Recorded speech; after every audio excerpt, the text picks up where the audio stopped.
Thank you to Birch Living for sponsoring this video. Hello friends, Katie here from Salvaged by K. Scott on a very dark and dreary early Monday morning. I am currently standing in the bedroom of the basement apartment in the house that we just moved into. Our new home here on the east coast of Canada came with two basement apartments that are a little outdated. One side of the basement has been reverted back into living space and is kind of the gaming zone for my two boys. But the other side of the basement, this side of the basement, we're actually working on renovating and making over so that our friends and family who we left back in Ontario have a cool place to stay when they want to come out and visit us. A few weeks ago, I made over the bathroom in this apartment, and now we're taking on the task of this bedroom. So let me give you a little tour. There isn't too much to this tiny bedroom off the kitchen down here. Two of the four walls have this nice little ledge where our foundation is. There's a decent sized window that lets in lots of natural light, and it looks like I need to get out into that garden and pull some weeds. There is also a whole wall of closets in here. This one houses our furnace, and the other is a pretty good size for just regular closet storage. The carpet on the floor is pretty nasty, so it's coming up, and we're going to be replacing all of the flooring in this apartment with laminate plank flooring that we picked up on clearance at one of our local hardware stores here in New Brunswick.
This dimpled underlayment membrane is going to go down first directly over the concrete floors. And all that does is create a little bit of a space for air to flow between the cement and the new laminate floors.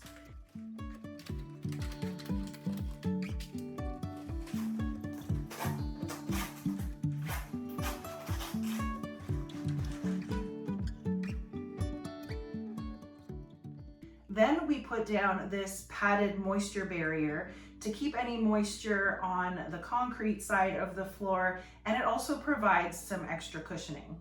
Doug has installed a ton of these floors in our homes over the years, and he's pretty proficient at it as long as I don't try to help. So I spent my time while he was laying floors, pulling the old nails out of the trim and sanding it down a little bit so that we could just reinstall this once the floors were finished.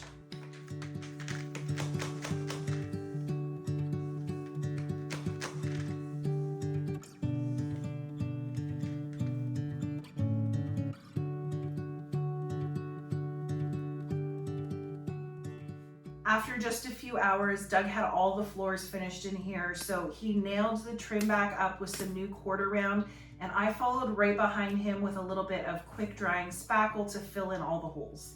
To finish getting this space ready for paint, I used my handy little electric screwdriver to take down this boob light, all of the old blind hardware, and the wall plates.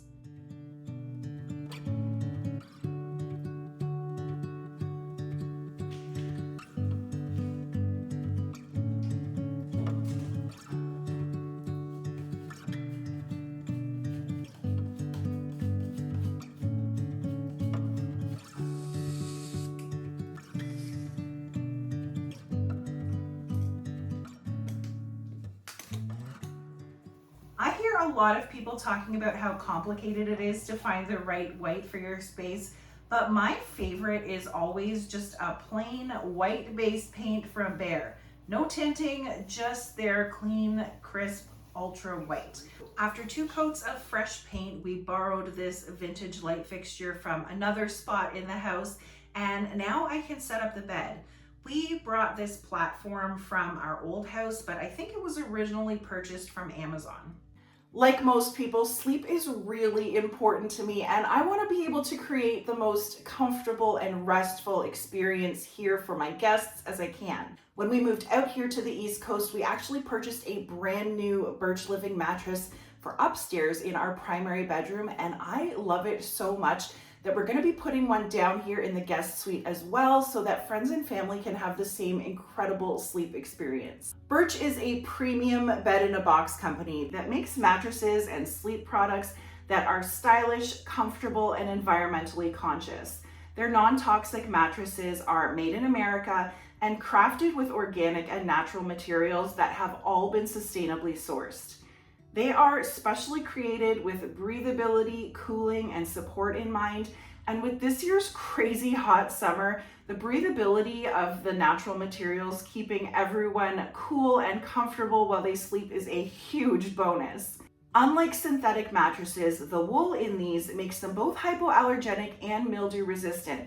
And I can sleep easy knowing that our mattresses have the Green Guard Gold status, which means they've been tested and are free from VOCs and formaldehyde and certified to be safe for sensitive individuals like the kids and seniors. They are so easy to buy online and shipped directly to your front door. And if it makes you nervous buying a mattress that you haven't tried, Birch gives you a 100-night sleep trial to make sure that you love it. If you don't, they'll pick it up for you and you'll get a full refund. So if you are looking for a new bed, make sure that you check out Birch. You can click on the link below in the description box, or you can go to birchliving.com/Katie Scott to get $400 off of your mattress. And you'll also get 2 of their Eco Rest pillows, which are made from recycled plastic bottles, for free. I've been looking at my local thrift stores and on Facebook Marketplace for a headboard to upcycle for this room since we moved, but I haven't been able to find the right style in the right size at a decent price point, so I decided to just make my own. We grabbed a 4x8 sheet of 3/4 inch MDF and cut it down to 62 inches wide, which is the size that I need for the queen mattress. Then I grabbed some masking paper and traced out the design that I had stuck in my head. I cut out my half template and taped it to the top of the MDF and then traced it out with a Sharpie. Then I just flipped it over and traced the mirror image on the other side.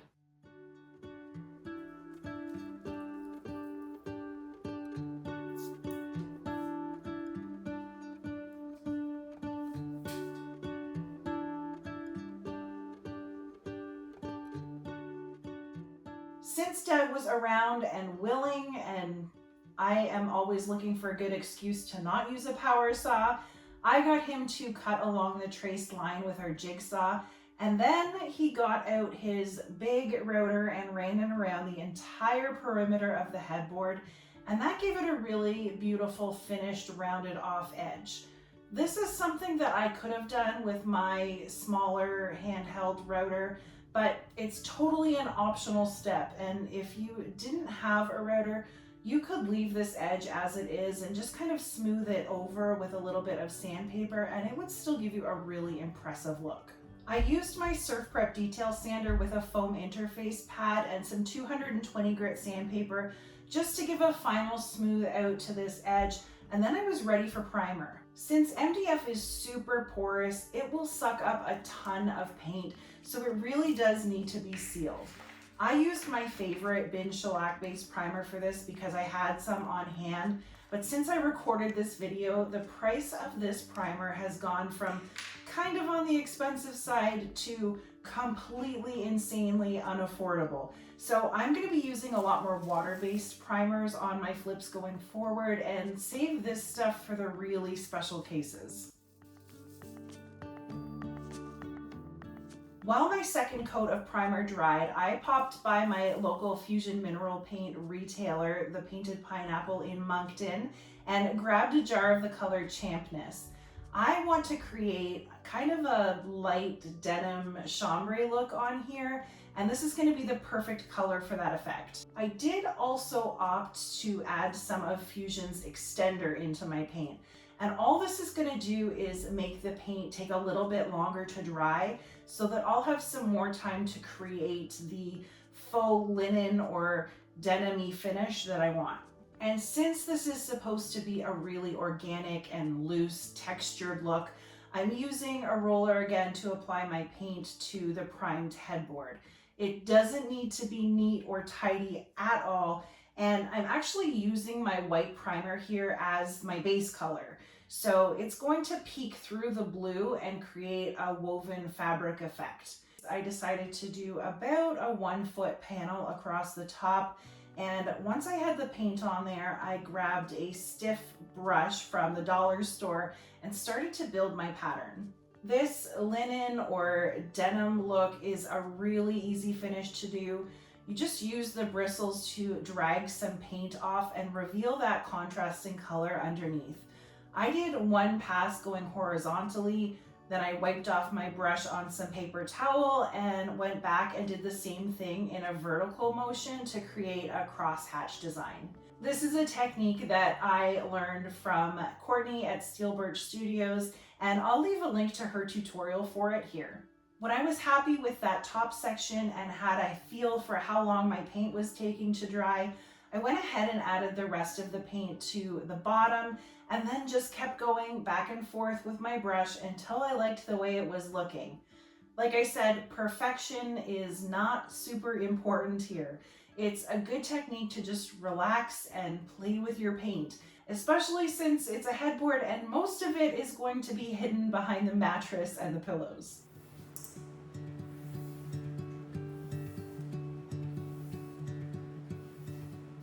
Fusion Mineral Paint does have a built-in resin top coat, and since this is going to be in a guest room, I didn't think I needed to add anything additional. So once it was dry, we brought it inside and just screwed it right to the wall behind the bed.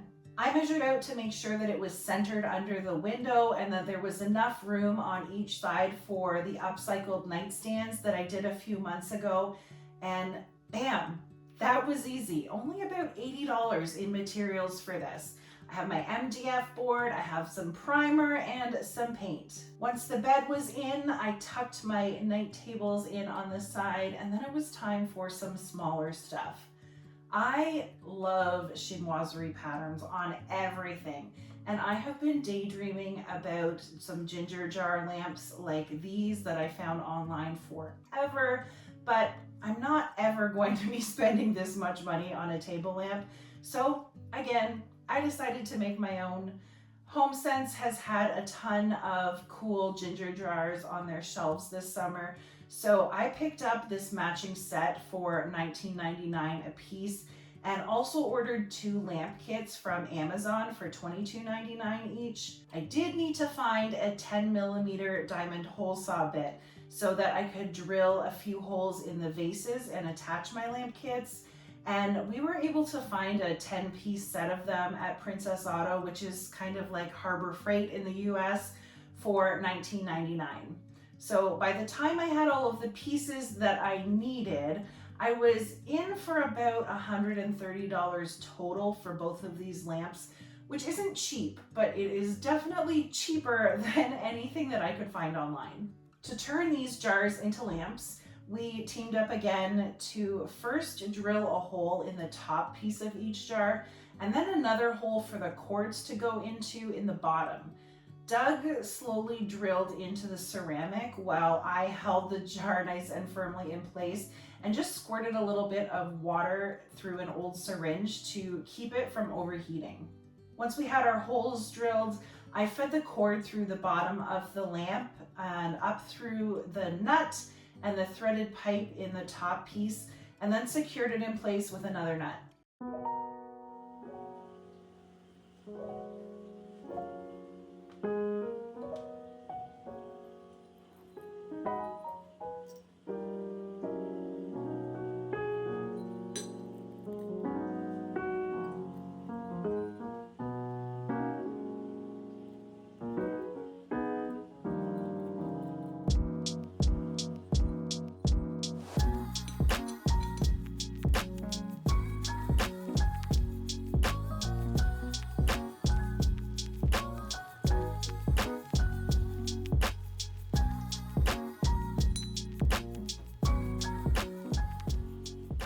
Next, I had to connect the wires to the socket.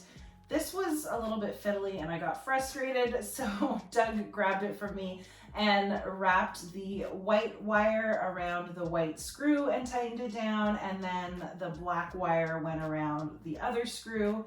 Once the wires were connected, we could pop the rest of the socket together, and after adding some plain white shades, I've got a matching set of ginger jar lamps.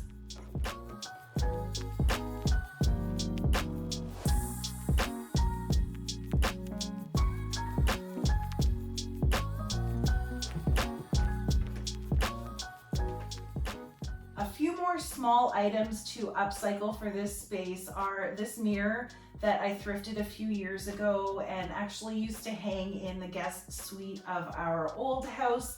I painted it with 2 coats of country chic paint in this beautiful blue called Starstruck and hung it up on the wall. And then I printed off these 2 ginger jar art pieces that I purchased from Etsy and hung those in some thrifted frames that I had painted in that same Champness color from Fusion.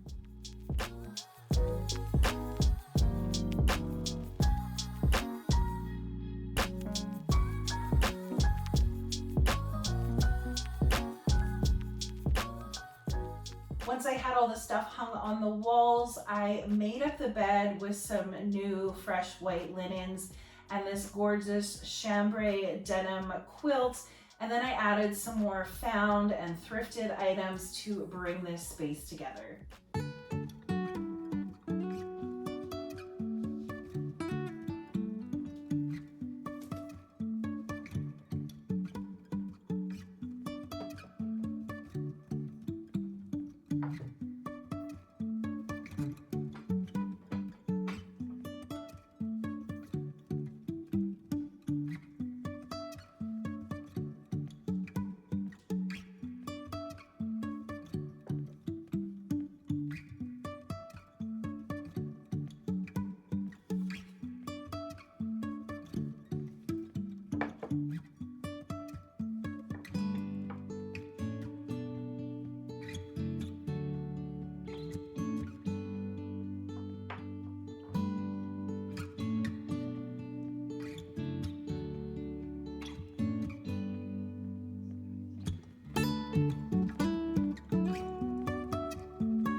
I will definitely continue looking for some more art pieces and fun things to fill in some of the blank spaces on the walls in here, but living in and decorating a space that is mostly filled with found and thrifted items means you have to be patient. I hope you enjoyed coming along on this guest room makeover with me. Huge shout out to my husband, Mr. Salvaged, for all of the hard work that he put into this space as well. And thank you to Birch Living for sponsoring this video. Please make sure that you are subscribed to the channel. Leave me a thumbs up and a comment down below to let me know what you think. I think I might just curl up in this brand new bed and take a little bit of a nap before I head back out into the garage to start on my next project. But I will catch you all next time.